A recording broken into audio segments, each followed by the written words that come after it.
Assalamualaikum warahmatullahi wabarakatuh. Perkenalkan, nama saya Aulia Rahmawati dari Prodi Pendidikan Biologi. Di sini saya akan membahas tentang peranan sumber belajar.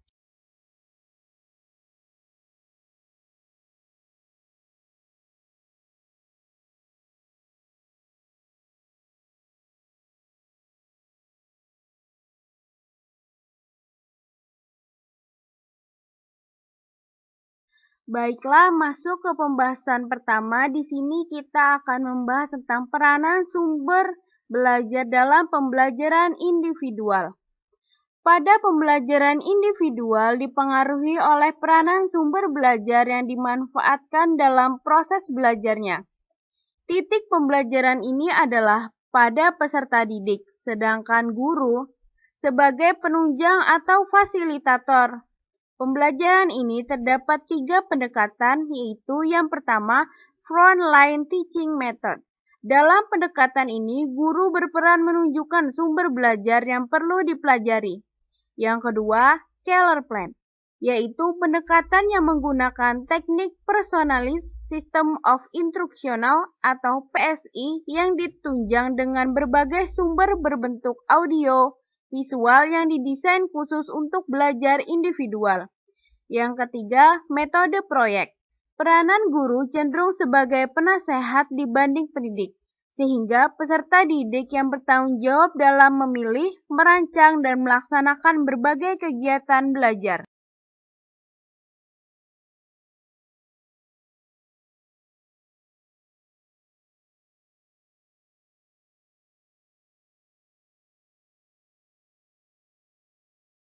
Hasil penelitian yang dilakukan perusahaan Sofocom Company di Amerika dalam Sadirman 1989 pada halaman 155-156 tentang kemampuan manusia dalam menyimpan pesan adalah verba atau tulisan 20%, audio saja 10%, visual saja 20%, audio visual 50%, namun jika proses belajar menggunakan metode yang pertama, membaca saja, maka pengetahuan yang mengendap hanya 10%.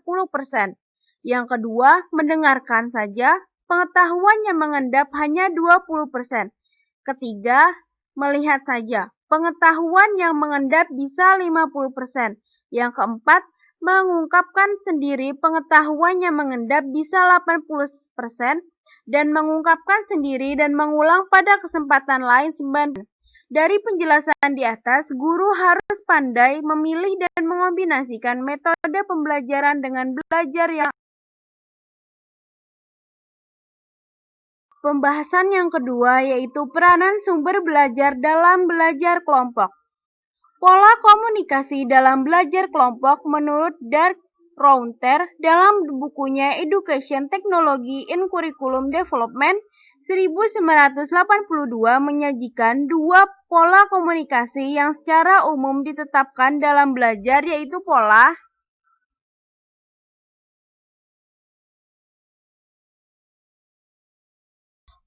pertama yaitu boost session atau diskusi singkat adalah kemampuan yang diperoleh peserta didik untuk didiskusikan singkat sambil jalan. Sumber belajar yang digunakan adalah materi yang digunakan sebelumnya. Yang kedua, controlled discussion atau diskusi di bawah kontrol guru. Sumber belajarnya antara lain adalah bab dari suatu buku, materi dari program audiovisual atau masalah dalam praktek laboratorium. Yang ketiga, tutorial adalah belajar dengan guru pembimbing. Sumber belajar ini, masalah yang ditemui dalam belajar harian bentuknya dapat bab dari buku, topik, masalah, dan tujuan instruksional tertentu. Dan yang keempat, tim project atau tim proyek adalah suatu pendekatan kerjasama antara anggota kelompok dengan cara mengenai suatu proyek oleh tim.